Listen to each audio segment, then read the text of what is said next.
Welcome back to the All Figured Out podcast. My name is Andrea Barr. Thank you for joining me again this week. This week, I am joined by Soleina Karamali, who is a registered dietitian, and she is the founder of Every Eater. And I just loved this conversation with Soleina. She is first of all, she's so well-spoken, but in a way that's not just like a registered dietitian spewing stuff at you that you don't understand. She's so grounded. She herself is a mother, and she has been on the clinical side in hospitals working with children, working in the eating space, and now she supports families in the challenges that we all face with feeding children. And she covers all sorts of, spectrums in her practice, of children with complex needs to those of us who have children who just are picky. And it's really hard to know and to navigate the mental stress of feeding children even on a weekday.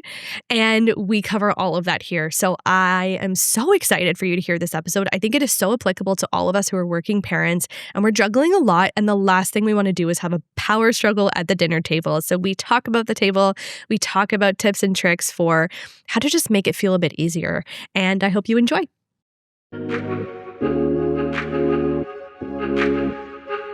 This is All Figured Out. I'm Andrea Barr. I'm a career coach for parents, a mom of two, and I absolutely believe that you can continue to grow personally and professionally while protecting family time. We're about to figure out this work, life, and parenting stuff out together.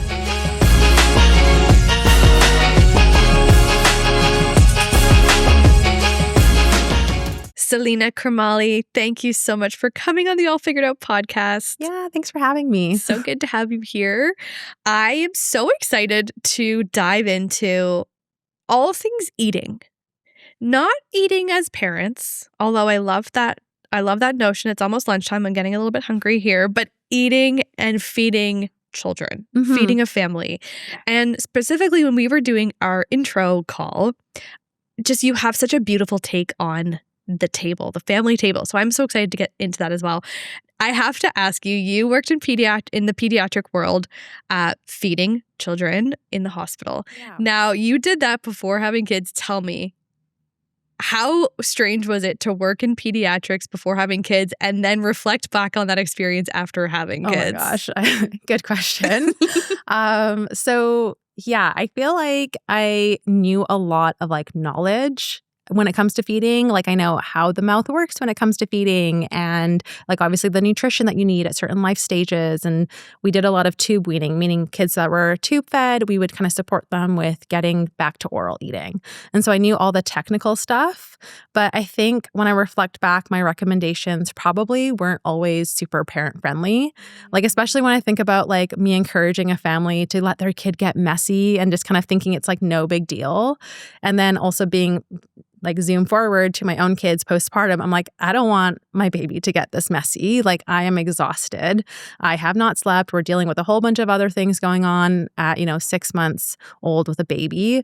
And so I think it's a little bit funny to look back and realize that I definitely should have been a little bit more gracious in terms of my recommendations, and maybe give them some a little bit of information that's a bit more practical. What does that look like in terms of mess at that age, and how can you actually still achieve that same goal without every single meal being a complete disaster in terms of a mess, right? So yeah, it's definitely very interesting to look back. And I think that I always say my two kids are my greatest teachers when it comes to feeding. And I really wish I had that perspective back then. Well, the parents were still just knowing you a little bit now. Those parents were so lucky to have you. You're so knowledgeable, kind. You have a wonderful demeanor, disposition, bedside manner, I'm sure. I don't think that's the word you use, but you know what I mean. Yeah, I know what you mean. So they were great, but I always love that question because it's so funny. Even those of us who've been in corporate, I've had that conversation so many times on the podcast around the people who used to sit next to who were parents who'd be quote unquote sneaking out early from work, and how ungracious we all were towards those parents. Totally. And then you become a parent and you're oh, I'm just putting my foot in, you put in my mouth. Yeah. Just reflecting back on those experiences. 100%. Yeah. Yeah. And it's just, their kids, man, they do teach us a lot. So I would love to hear your story and just going from, it's such an interesting theme that we've had on this podcast of people who have been such experts in their field become parents, then applying their expertise to their own children, and then seeing where that takes them on their journey. So tell me what was your pregnancy experience, having small children? Walk me through what all that looked like as someone who's an expert in children. Yeah. Or supposed to be. Supposed to be. Yeah, I was going to say it's supposed to be. So I got pregnant in 2020. So it was like kind of during COVID, like have a COVID baby. And so working in the hospital during that time was really interesting because on the one hand, you're kind of like worried because you're pregnant and you're like, should I be around like COVID in a hospital setting? Yeah. But at the same time, I think I'm a very social person. So I actually really appreciated being able to see people like in person all the time. So I think that experience was really interesting. In terms of like, I think my journey to getting to being a dietitian, I always knew I wanted to work in healthcare. Like I knew it from like such a young age. I used to watch ER. It sounds so cheesy. I used to watch ER. It's like, I'm going to be know a while. And I just knew I wanted to like help people. And I felt like that would be like the most gratifying job. I'm sure there was like some parental pressure of like get a stable job. And I think like culturally, like a doctor is a very stable profession, right? Doctor or lawyer type thing. And so I knew I wanted to work in healthcare, but I have this really strong passion for food and eating. Like I love to eat. My mom loves to cook. And so I was around her cooking a lot. And she also like owned a cafe. So I would like work in the cafe. And so there was this huge drive of like, how do I kind of marry these two things? And I don't think a lot of people know what like dietitians are. Like back when I graduated, I had no idea that there was anybody in the hospital outside of like nurses and doctors type of thing, right? Yeah. But then as I went through schooling, I realized that there was this profession as a dietitian, and that was like it. Like as soon as I realized that, I was like, this is what I'm doing. I'm going to work towards this. I also knew I wanted to potentially work with children. And then I did my internship at Children's Hospital and it was like, yep, that is exactly what I want to do. I want to be a pediatric dietitian. We were talking a little bit before about like adults, and I do love working with adults, but there's so much baggage that comes with working with adults in terms of their own feeding relationship. And I really wanted to almost like foster what that relationship could look like from the beginning. And that's kind of where kids come in. Like you are kind of that person that can actually shape how a parent views feeding for their child right from the beginning and hopefully instill that so that they grow up having like a healthy relationship with food. Interesting. Yeah. How much would you say that even in the clinical setting or even now, how much would you say if it is having to repattern or help parents unlearn their own shit? A lot. Like feeding your child really opens your eyes to your own feeding journey and how you view food, your own eating habits. Like I think some families feel so much pressure, for example, to provide so much variety. And then when we look at their diet and what they cook, they actually tend to cook kind of the same things, which is totally fine. Like there's nothing wrong with that. Yeah. But I think that we put so much pressure on ourselves to feed our kids differently. And it doesn't always have to be like a completely different experience. It's more about like the way that you treat food and the way you talk about food and kind of the relationship you're trying to build with food as opposed to like the actual food that you're giving. Yes. And so it's funny because I feel like as a dietitian, I felt like I would always kind of focus on like what exact foods should we like be offering. But it sounds a little bit corny, but I typically don't really care, to be honest, what you're offering in general. Like most families are actually doing it right. It's more about like how you're offering it and how you're talking about it and how you're going about kind of presenting it and then like supporting your kids to kind of come to those foods. Okay, that is so interesting. Yeah. Okay, I got you off track. But that's okay. You go back to work as a dietitian. So you have your first child. Actually, what was that feeding experience like? Yeah, I was really excited to feed my first child. Like I was like, I got this. Like I do this all the time. You're like 1 month in. Yeah. I'm like getting solids. The spoons ready. I'm like, I have my perfect spoon, my perfect cup kind of thing. And it was a really interesting experience because I was like, I know exactly, like I mentioned, like technically what to do, but then actually applying it to a child that's your own, especially can be a little bit nerve-wracking, right? You're like, are they actually doing it right? Like, are they supposed to do it? And I think being postpartum as well, you're kind of like second guessing yourself a little bit. You're not really at full capacity at that point, or at least I wasn't. And so I felt like that was a really exciting experience, but it also was like a pretty big learning curve in terms of, okay, this actually is quite messy. The volume of intake is actually quite low. He's not loving everything I'm giving him. And I put a lot of effort into like making this homemade applesauce kind of thing. And he's like throwing it on the ground. So it's very humbling feeding your own kids comparatively to, I think, how I thought it would look like. Totally. Yeah. That makes a lot of sense. Yeah. And my son, I would say, is a very cautious eater. My older son's very cautious. So that was also interesting too, because I felt like as a dietitian, like feeding therapist, like I know exactly what to do. But it's really a really good lesson to kind of learn that like picky eating or like whatever, like particular eating, selective eating, whatever you want to call it, isn't any cause of the parent. Like it's not the parent's fault that happened typically. It's typically like a personality trait of your child, because I have 2 kids now, and one of them's very like adventurous and is curious about foods. And yes, he's like a little bit particular, but for his own reasons as a toddler. And then my older son is still very cautious. And they're the same. I'm the same parent for both of them, and we did very similar things. But I think it's just like their personality is showing up and feeding in different ways. Yes. Yeah. Tell me about the tell me about the tongue. Like, what a weird question. Tell me about taste buds, because I just have this feeling, and maybe, you hear like hearsay, like you in psych or in bio or chem, I don't know. You hear these like little bits of information, you forget like what is actually truthful. But I feel like there is something about their palates are so on fire because they're so young. Like there's no sense of dullness. Is any of that true? Like, do they experience food and taste in such a big way that, like, if we were to taste food the way that they taste it, sometimes it actually is, like, the broccoli is highly offensive? Yeah, definitely. So actually, when babies are starting solids, their taste buds are a bit duller. Huh? So they're more like willing to try kind of like, the sardines that you throw at them, or like the olives or whatever you kind of give them. They're kind of game for it. They also don't come with like any preconceived notion of like what this food is. They're less like sensory aware. So like the feeling of food in their mouth feels a little bit like more muted as well. Like they're not overly like sensitive to like the stringiness of something like broccoli. Yes. And then when they enter toddlerhood, their taste buds actually do kind of become a bit more sensitive. And so they're able to pick up on more bitter tastes, and vegetables tend to be bitter. Mm-hmm. And so that tends to be one of the reasons why kids tend to refuse vegetables. But then as well, like toddlers are going through so many pieces of development. Like they're going through this whole independence shift. Like, who am I and how do I have control over like my own body?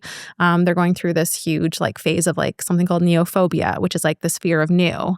So just kind of being more cautious, which is actually like biologically great, because you don't want your 3-year-old constantly putting things in their mouth that they shouldn't be, as they did when they were a baby. But that also translates to the table as well, where like they're seeing things that they perceive as new and they're no longer willing to put it in their mouth.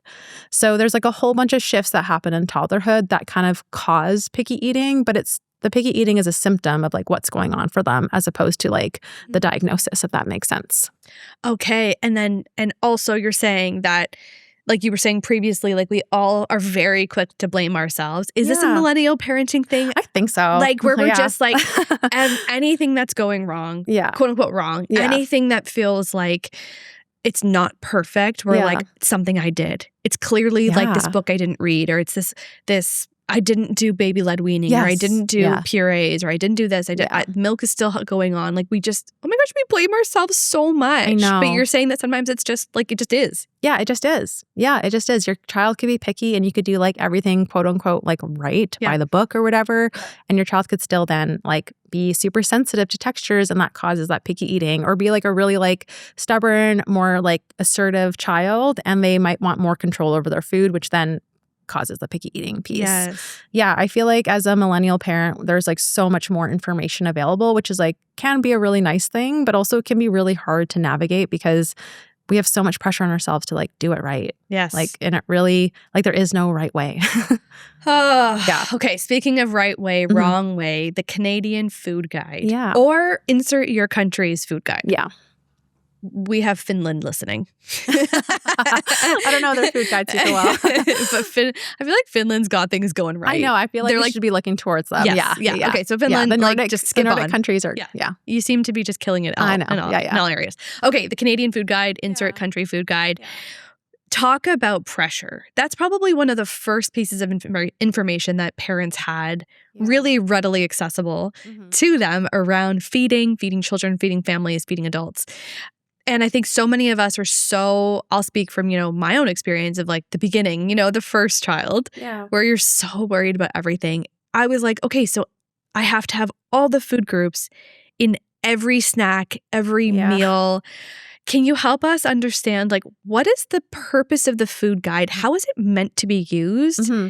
And is it an adult tool, a childhood? Like, how does it work? How is it supposed to work? As a registered dietitian, you said people just think that you are supposed, like, you're just hawking the Canada food guide, like and that's handing it. them out to everybody. Like, take this and follow it. No, like a Jehovah's Witness. Yeah, I rarely use the food guide, to be honest. Like, I think it's a lovely like diagram in terms of this is kind of what we're aiming for. The emphasis there, I think, when we look at that plate and there's like all those vegetables and fruits and all that color and like all those sources of like protein and carbohydrates is like essentially this emphasis on variety, which isn't like a new concept, but it's also hard sometimes to kind of tell people just eat a variety of foods without actually showing them what that could look like. Okay.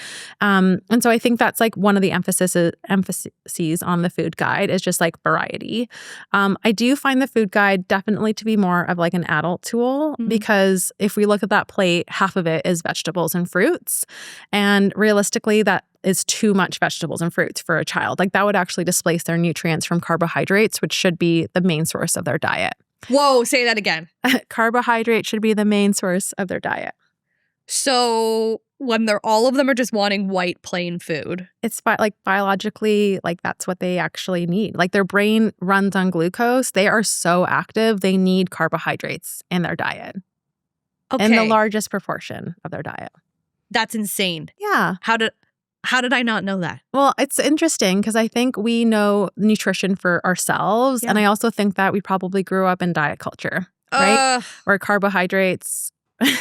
low carb shit. Yeah, Atkins, low carb is better, keto. There's always been like some sort of macronutrient on fire, and usually it's carbohydrates, right? There was the fat phase. There was the low fat phase. Yeah, 90s, right? And then we swung towards keto, and now we're like, fat's great, have bacon oil on everything kind of thing. And now we're in this big protein craze, right? Like huge. Everything is high protein. Like the amount of pressure that we put on ourselves to have protein is crazy. Right. Yes. And so obviously, if we're having that large amount of one macronutrient, the other macronutrients are suffering. Right. It's never going to be in balance. And so when we start to try to place that nutrition information that we know for adults onto kids, oftentimes we actually put more pressure on kids eating and start to steer them away from like biologically what they actually require, which is carbohydrates. Like the amount of times that parents have come up to me, and I have zero like judgment because I get where it comes from, but like they're like, I'm worried about my kid's protein. And I'm like, that is the last macronutrient I need to be worried about because your kid's protein requirements is like, as a toddler, like 12 grams per day. And a cup of milk has 8 grams of protein. So like they're doing fine in the protein department. It's usually more like the fiber that I'm worried about and maybe the iron that I'm worried about, but I'm very rarely worried about protein. And so that's just kind of so funny because I think for adults, we're like trying to aim for someone's like 40, 50 grams of protein per meal. Yes. Right? Yes. Everything's like protein infused now. Yes. That it can be really detrimental actually to try to get our kids to eat in that same pattern. Oh my gosh, Soleina, my like brain is exploding right now. I'm so glad. I'm throwing all the questions out the window. Is it like alleviating that pressure of like getting your kid to eat the chicken? Yes. Yeah. I hated chicken growing up. Yeah, me too. I hated chicken. I wanted the Wonder Bread. Yeah. No, I wanted like the English muffin. I wanted the bagel. Yeah. And I remember my girlfriend, Becca Harris, she's been on the podcast. She's a registered dietitian. Oh, great. I don't know. I feel like she was not a dietitian yet, but I remember her and I talking about like our love for bagels, like in university when we were studying, like big exam period. I still don't really, maybe you can explain this, but I remember being like, why am I, like, I'm not even moving. I'm hardly working out. I'm just going to the library. I'm just studying for exams. But I remember my brain literally crying out to me saying, feed me bagels. Yeah. Feed me bagels. So funny. Is there something about like the brain needs the glucose. Carbs? Yeah. Glucose is your brain's main fuel source. So it's not using like protein or fats or whatever unless you're in ketosis, which I don't often recommend unless it's medically necessary or whatever. But carbohydrates are the easiest source of glucose and your brain uses glucose. So it's interesting that you kind of felt that because, and it sounds like you're really in tune with your body too. I have, maybe for better or for worse, like high interoception, I believe the word is, where I can like really sense a lot. But then like, sometimes it's like a bit much. I'm like, shush. Yes. Let me have the margarita. You know? Right. Yeah, totally. Okay. So let me just circle back to this. So all these fads that are coming and going. Yeah. It's like, protein is really big right now. Fiber tried to have a moment. Yeah. It's trying to have a moment, and that's for better. Yeah. What you're saying is it's like, that's fine. Well and good. Like, it's good for us to like have more protein maybe or whatever. But what we should be doing is not bringing our kids necessarily in and putting that pressure on them as well. Yeah, exactly. Interesting. Like, I do think that like fiber is important for kids. Yes. I don't know necessarily if you ever wanted your child to eat anything, I don't know if the best way to do that is by putting pressure on them to eat it. Oh. Like initially it may work because maybe they're like, feeling guilty or doing it because they want to please you. But then I think about that relationship with food long term and I'm like, what are we teaching our children? Yeah. We're essentially teaching them that you should eat this certain food to please me. And so now I'm no longer letting my child listen to their body, which is something they're born with. They're born with this innate ability to cue when they're hungry and then tell you when they're full, which I find as parents, we often listen to when they're breast or bottle fed. Right. They're cueing, we breastfeed them or bottle feed them. They turn away or like kind of push off. And then you're like, okay, you're done kind of thing. And we're fine with listening to that, to them during that stage. But then as soon as food comes in, we're like, no, you don't know how much you need kind of thing. And I see that all the time with solids when I'm starting solids with families, where if they didn't eat a certain amount or if they just played with the food that day, it's like a loss. Like they didn't do a good enough job as parents. But really what I'm trying to do is support families with preserving that innate ability to listen to your body, like regulate your hunger and fullness, continue to listen to that time and time again, because you're born with it. And evidence shows that kids will grow predictably if they listen to that cue. Wow. That's a mic drop moment right there. Yeah. Because what we're saying is like, if we really think about, it's like how longevity is such a buzzy thing right now. Yeah. What we're finally doing is from a longevity perspective, we're finally saying, okay, what if I look at 90-year-old Andrea? Yeah. What does she want me to be doing today? And what I'm hearing and what you're saying is it's like, okay, what do we want our 30-year-old children? Yeah. What habits do we want them to have then? And what does that mean we need to be doing now? Yeah. Not a lot, actually, just letting them do their thing. Like actually nothing. My biggest recommendation that I give families is to remain unbothered at the table. And it's like a skill to like not be, triggered by the fact that your child has thrown something or escalate because they refuse to eat dinner. Yeah. Like your superpower as a parent is to remain unbothered. Obviously that doesn't mean like dismissive or like invalidating, but it just means that you're not reactive to what they do at the table, because there's different phases in feeding that happens. And the whole goal is for you to like ride those phases, but still maintain the structure that you have and not kind of adapt to try to get your kids to eat, or because you're like feeling anxious that they haven't eaten or whatever. Yes. So yeah, I feel like that's when we think about longevity, like we know adults who are still trying to like figure out how to listen to their bodies, right? Who are trying to eat intuitively and like are trying to be okay with eating, a cookie and not feel that guilt that they were probably grown up with or told that they should feel guilty about from like diet culture, right?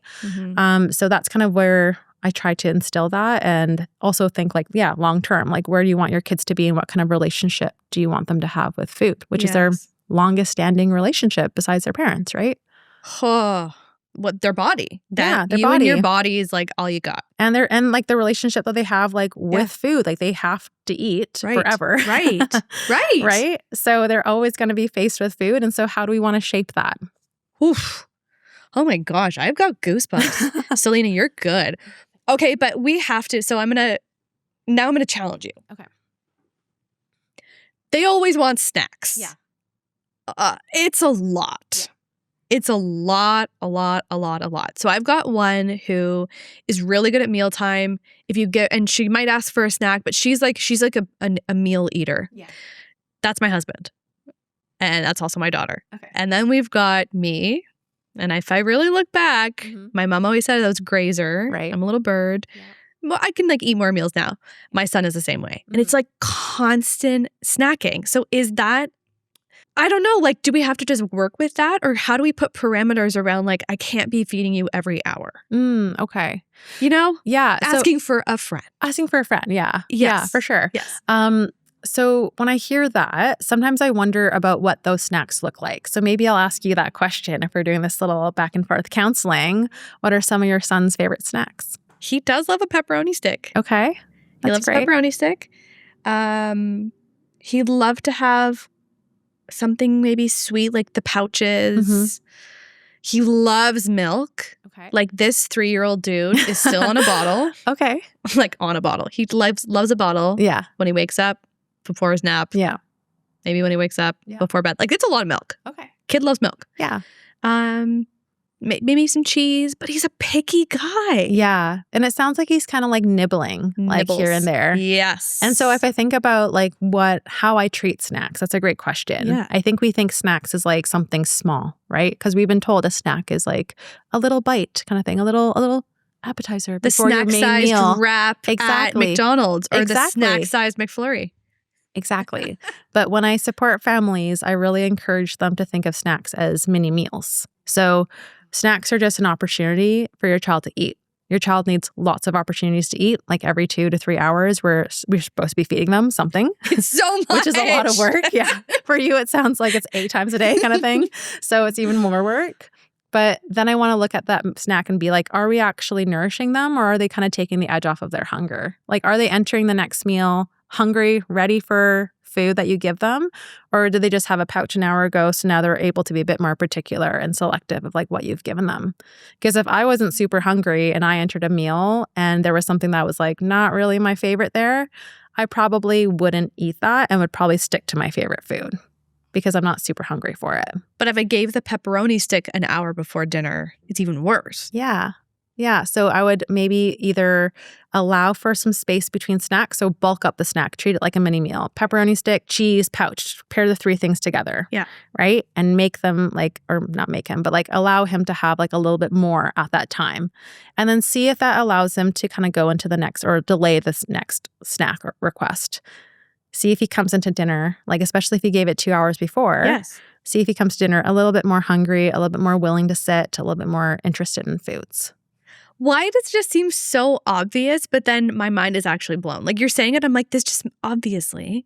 But I didn't think about it that way. I really did think about it as like 1 rice cracker here, 1 pouch here. Right. Yeah. 1 cheese stick. Of course he's eating every hour. Yeah. Yeah, absolutely. But I also think that it's like a lot of marketing. Like there's a lot of external influence on our food system as well. Like when we go to the snack aisle, the serving size for the snacks that we're buying are literally that, like 1 pouch kind of thing. Yeah. But then if I think about like, again, the nutrition for a child, 1 pouch wouldn't be enough at a snack time to satiate them. Yeah. And it's mostly like, kind of simple carbohydrates in a way. So they're probably going to digest that really quickly. Yeah. So with every snack and meal, I aim to include something that's high iron. So like an iron-rich source and a high-calorie food.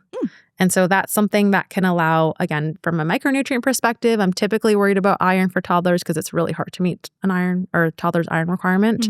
And then the high fat part is going to be the satiation so that they're going to actually be able to delay until that next meal. What are some of your favorite high iron foods for toddlers? Hemp seeds is a really big one, only because like they're so easy to add into everything. Like you can blend them in smoothies, you can add them to yogurt, you can add them to oatmeal, sprinkle on toast. Sometimes I'll even put them in like a little shaker with like chia seeds, maybe some flax seeds, and then like actual sprinkles, like the rainbow sprinkles, and they can like shake them onto their own food. And it's still fun because like there's color in there, but they're still getting some like hemp seeds and like chia seeds as well. How fun is that? Yeah. And I mean, honestly, like at this age, like your kids are 3 and 5, right? Yeah. Kind of similar to mine. Yeah. Anything that you can allow them to do themselves, any kind of like mod that you can let them do, they're like so into, right? Because you're giving them that piece of control. So if you're like, yeah, you can like shake how many sprinkles you want on your oatmeal, they're like going to town. And I'm like, that's like a teaspoon of hemp seeds right there kind of thing, right? So I'm just picturing, like I'm laughing because I'm picturing the friggin' soy sauce at the restaurant. Oh, yeah. That's where you're like, okay, we got to Maybe like. not that one. Yeah. It comes out so fast. It does. Just like pours. It's true. Yeah. Oh my gosh, what a hot tip. Yeah. I'm going to do this. Great. I'm so glad. How fun is that? Yeah. It's like not super hard to do these types of things. I think sometimes, so again, the external pressure of like iron comes from meat. My kid doesn't eat meat. So like we're screwed kind of thing. But meat is not the main source. Like, of course, it's an easy source of iron, but also a lot of kids just don't love the texture of meat. Yeah. Right? They don't it's kind of a really common refusal item. Yes. So if you can get creative and think about other ways, like the other one is like lentils, you can kind of blend that into pasta sauce really easily. Those types of things can be really helpful. And it doesn't mean that you have to change what your child's eating. You're just kind of like boosting it. Yes. Yeah. Oh, come on. I'm going to listen to this again. Okay, Sometimes write down your I tips. will listen to my own episodes again when I need them. And my husband and I will sit down and listen to this one again because already I'm like blown away. I want to pivot to the table, quote unquote, the table. I think this is such a beautiful, I'm excited to have what I hope will be a beautiful discussion on the pressures and how we can combat those pressures with sitting down and having these like really robust, long discussions with our children and like everyone's eating, no one's throwing food, no one's crying. We see it in movies, we see it in TV shows. Yeah. And the reality is most of us are double working household with parents who are busy and kids who might be in after school programs. And that's a whole other conversation, about just like what the impact of the pressures of work are right now on families. But talk to me about what you think the role of like the dinner table is at a family and like what are some of the myths we can debunk around what this perfect table looks like? Yeah, absolutely. I mean, the table I kind of use as like a symbol, as like a place for gathering. So obviously if you don't have a table, you're still able to kind of like do this. It's more just like the symbol of like where we can kind of connect with each other. And so when I work with families, a lot of times like the goal is I really want my kid to eat meat, for example, or I really want them to eat vegetables, or I want them to just eat dinner type of thing. Yeah. And yes, that can be like one of our goals that we work towards. But sometimes I ask like families, like at what cost? Right? Like the table is a place where potentially when your kids get older is going to be the only time that they actually sit down and you're kind of all together, right? Like we know that when our kids get older, they're going to be in after school activities, they're going to have their friends, they're going to want to do things by themselves. But if the table is a place that they actually want to return to because there was no pressure on them to eat a certain food, no talk about like how much they ate or did they eat enough, and was actually a place where they enjoyed being because they got to chat with their families, they got to connect about their day, then they're more likely to come back time and time again. And you're more likely to have that connection point as kids get older. And so for me, the table, yes, it's a place to eat, but it's never about like intake. It's always about connection and how can you connect with your kids at the table. What are your top tips for making it enjoyable? Yeah. So I kind of mentioned before, like remaining unbothered is a really good one because if you're focused on your meal and you're unbothered by what your kids are doing, and if you're like truly enjoying your meal, your kids will notice that, right? It's just that modeling that kind of goes on when you're actually eating and like enjoying the food that you prepared. I always ask parents, I'm like, there must have been a time before kids where you actually enjoyed eating the food that you made, right? And a lot of families will say, yes, like I love cooking kind of thing, and now I dread meal times. And I'm like, you need to go back to that. You need to go back to enjoying the food that you make and just focusing on yourself and your own meal. So that's kind of my main tip, is just to kind of model and enjoy your foods. The other piece is just to kind of avoid any commentary on how much your child is eating or if they should be eating certain things. Like a lot of times we might get into that pattern of like, oh, don't eat your pasta first, eat your chicken first kind of thing. Or like have your veggies, try it by like, here it is kind of thing. Do you want to like lick it kind of thing, and kind of offering those suggestions. But I think and I know where that comes from, like we mean well. We want our kids to thrive and to have all the micronutrients that they require. But when you zoom out, is getting your child to lick or have that broccoli through pressure really going to make a difference in terms of their health? Like I guarantee they're probably not going to love it if they do it because they're being forced to do it, especially at the toddler phase because toddlers are so sensitive to pressure. Yeah. And really what you've done is just kind of like allowed them or told them that, hey, I don't trust in terms of what you're doing at the table. So I need to be there policing what's going on, right? And I don't want to like shame anybody if you're doing this by any means, because like sometimes I fall victim to this as well. Like I just get into this worry cycle of like, I want my kids to eat, they're not eating enough kind of thing.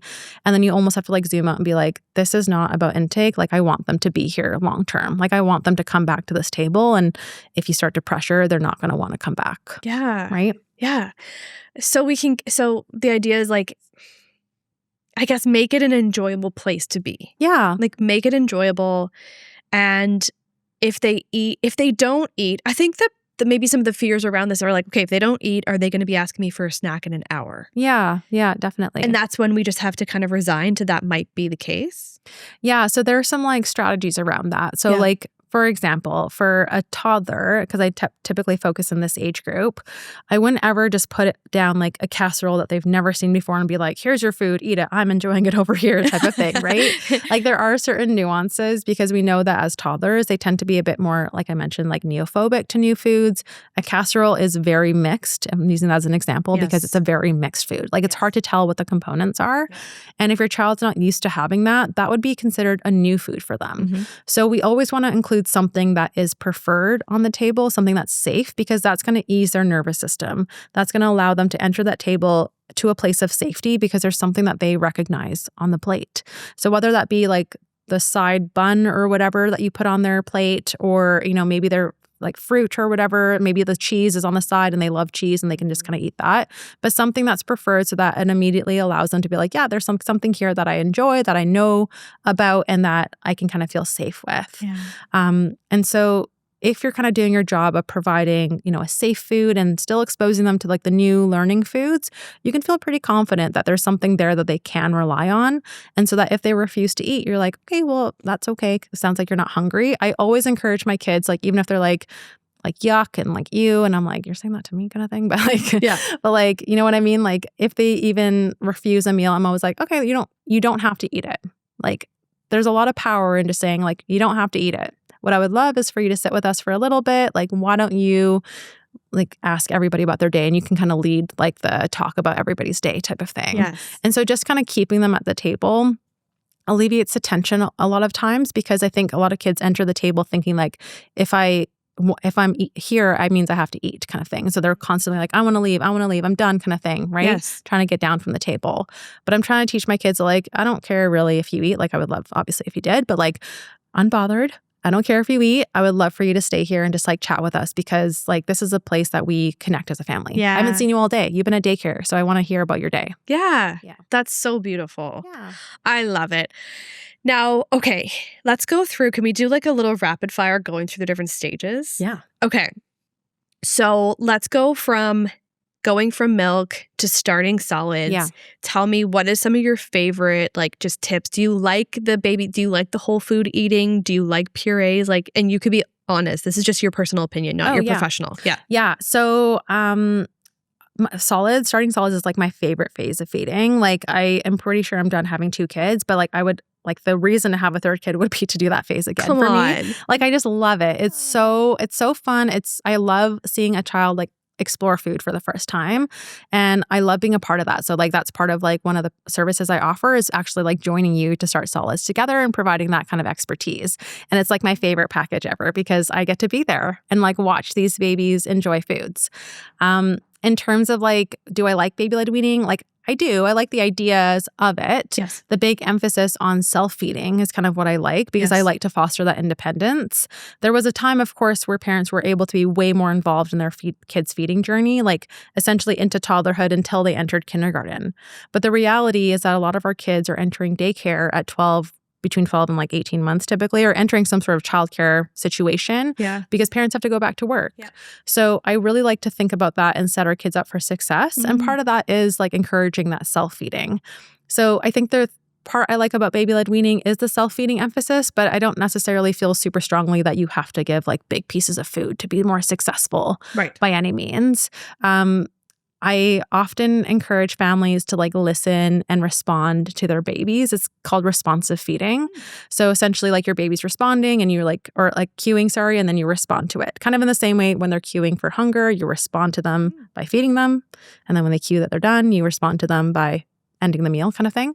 So that's what responsive feeding is. And that can kind of be quite nuanced, because for my first, for example, I really wanted to do baby-led weaning, like the big pieces of food, because I was like, this is such a cool idea. Like I love like the progression of like more complicated textures and challenging him to like develop his oral motor skills in like a more advanced way. But he hated eating. Like every single meal would end in tears. Like I would be giving him like big pieces of broccoli, big pieces of chicken, and he would just like throw them and be like so upset. And then I quickly realized that he was getting really frustrated, and he still kind of is like this. Like, he's a very quick to frustration child.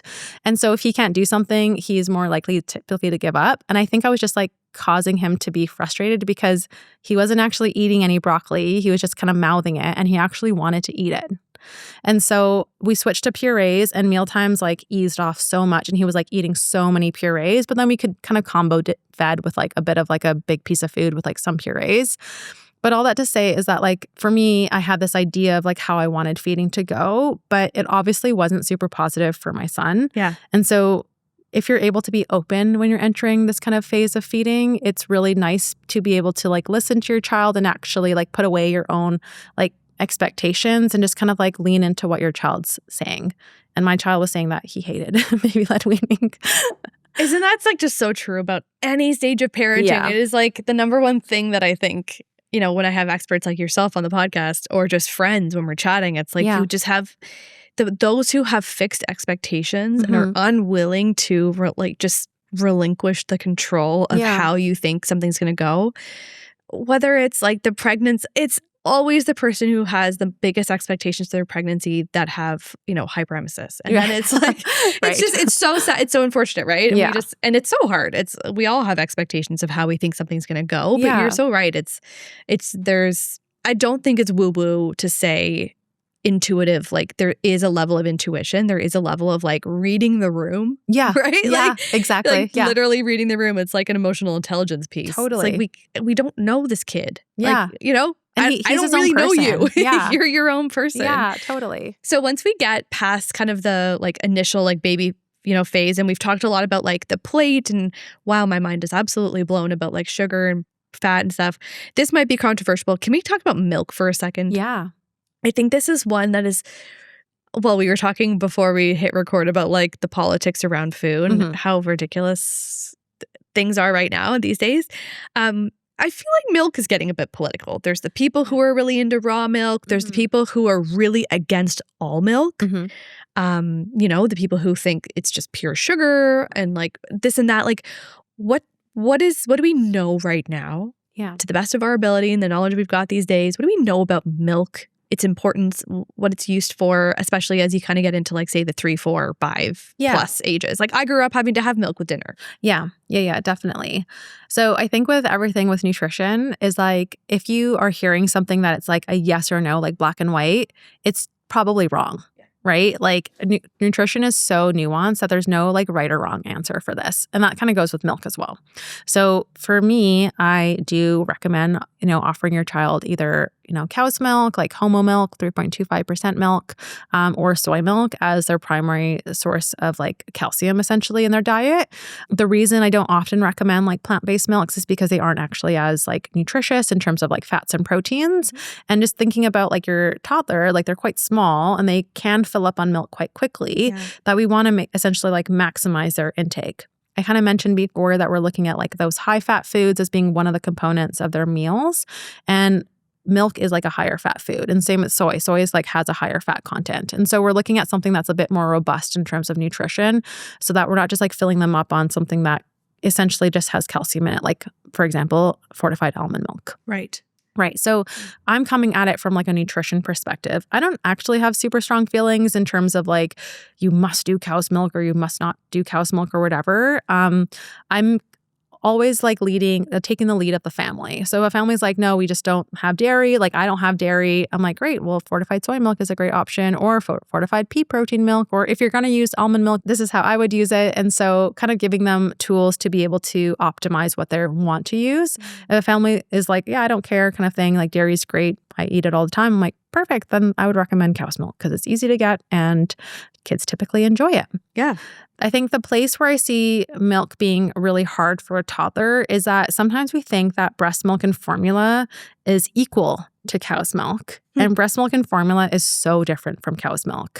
Like, breast milk and formula can be the primary source of your baby's nutrition, and actually even some toddlers' nutrition, because like in the hospital, for example, we have kids who are on an exclusively formula-fed diet because they're, you know, being fed through a tube or whatever. And it can actually account for their needs, like with certain tweaks. And so like that is very different from something that's cow's milk, which is essentially mostly calcium. And so oftentimes, if we think of it as like that direct replacement, what we see is actually kids filling up on too much cow's milk, where they actually might start to overfill on cow's milk. It displaces the nutrients from other foods. And there's actually something that we kind of call in the hospital called a milk baby, which is a child that has iron deficiency, because essentially it's kind of creeped out all the iron sources in their diet to a point where it's actually now clinically significant. And so that's like one of like the most common nutrition things that we see at children's is a milk baby. Baby who's like reliant on too much cow's milk. And they would come into the hospital for severe iron deficiency. Yeah. And usually like a lot of like micronutrients that are low, they're usually not getting enough energy.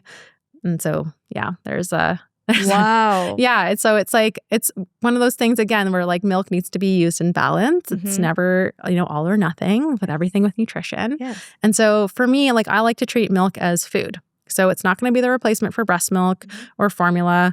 You can offer it like alongside meals, like put it in the cup, offer it alongside meals. Think of it as like the high fat component of that meal that you're giving. Right. So whether it be like as a snack, again, treating it like a mini meal, a high iron muffin with a high fat cup of milk, like that would be a great little mini meal, aka snack. Yeah. Right? Something like that. Okay. Yeah. Oh, that's fascinating. Yeah. And at what point are we supposed to, like, our children, say 12-year-old, 16-year-old, like, are they meant, like, is that, I guess, no, I'm answering my own question because you just said it's just the high fat component of the meal. So, yeah. Right? So, like, there's lots of other calcium sources in the diet. Yeah. Right? And so that's what, like, of course, there's no, like, I think sometimes we emphasize cow's milk because it's an easy calcium source. Yes. Right? Like, it's like a little bit easier to drink a cup of milk than it is to kind of have yogurt 3 times a day. Yeah. Right? And so it can kind of be paired alongside meals. And I'm not trying to dismiss the fact that kids actually do require calcium and we want that in their diet. Yeah. But all that to say is that if you're able to get calcium from other sources, you don't have to offer your child cow's milk. It's not a requirement for like good health. It's an easy way to get calcium, but it's not the only way to meet their requirements. Fascinating. And so actually that's a good question for them being older. Like we know that kids actually go through this phase in like between like 9 to 13 where they go through this like period where their bones are being built. And essentially it's called their peak bone building years. Yeah. Who knew? I know. And so between 9 to 13, typically a lot of kids aren't actually drinking cow's milk. So that would be actually a reason to maybe like add that to meals during that time because they actually have really high requirements and they're building the bones that they're going to have like lifelong. Like after that age, they're not starting to build bones. They're just maintaining their bone density at that point. So like in smoothies. Like I used to always have, in smoothies, when I was younger, I would have milk-based smoothies all the time with like some strawberries, banana, whatever. Yeah. Like, exactly. What a great, easy way to do it. Yeah, exactly. Like in smoothies, in cereal, like at that yogurt, like there is a big emphasis on calcium at that life stage. But again, it doesn't have to come from cow's milk. It's just like the easy source. Mind blowing. Okay. And then my final question, I could talk to you about this all day. This is absolutely fascinating. Yeah. But this is kind of a sinister way of asking this question, but I think it's important.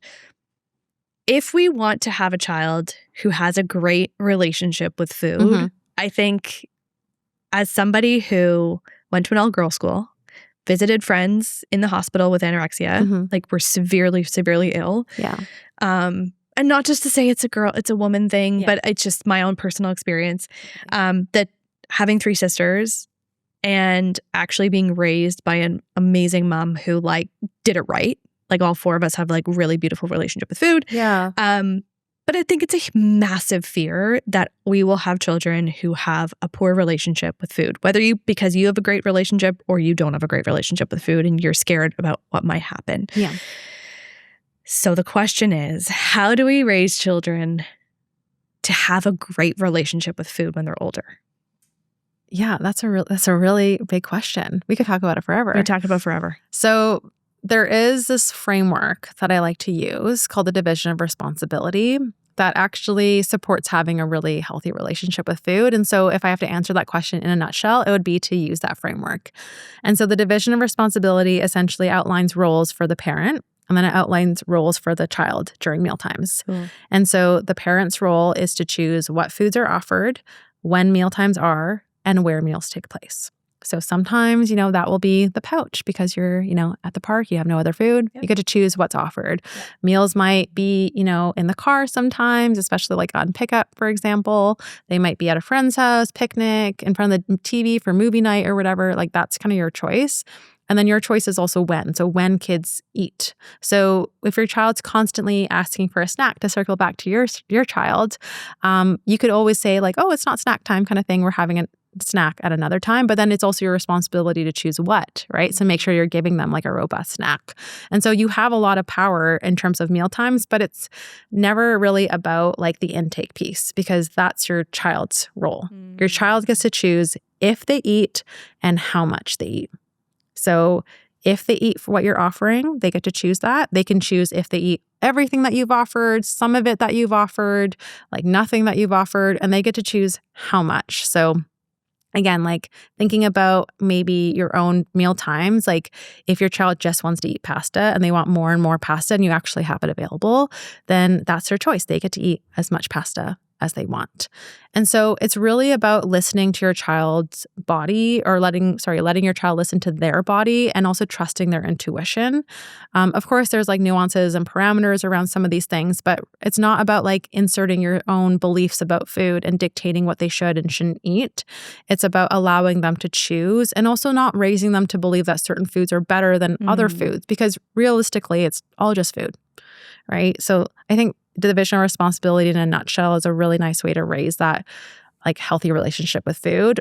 And then if I had to answer one other thing is, I think there's a big, there's sometimes like a bit of a hierarchy with foods in terms of like good versus bad food. So I think the labels are another way that you can kind of foster that relationship with food, and essentially removing the labels from food. Like not saying that this food is good or this food is bad. Like food doesn't have a moral value. It's just food.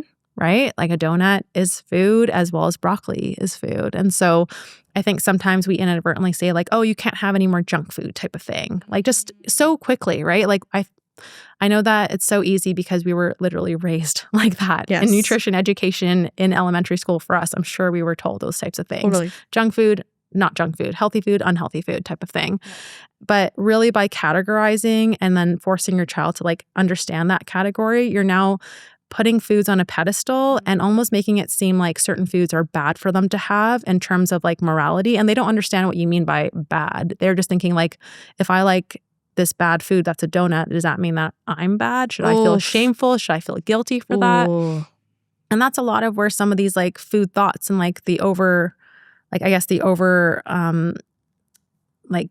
overthinking when it comes to food comes from. It's just like, should I be having this food or not?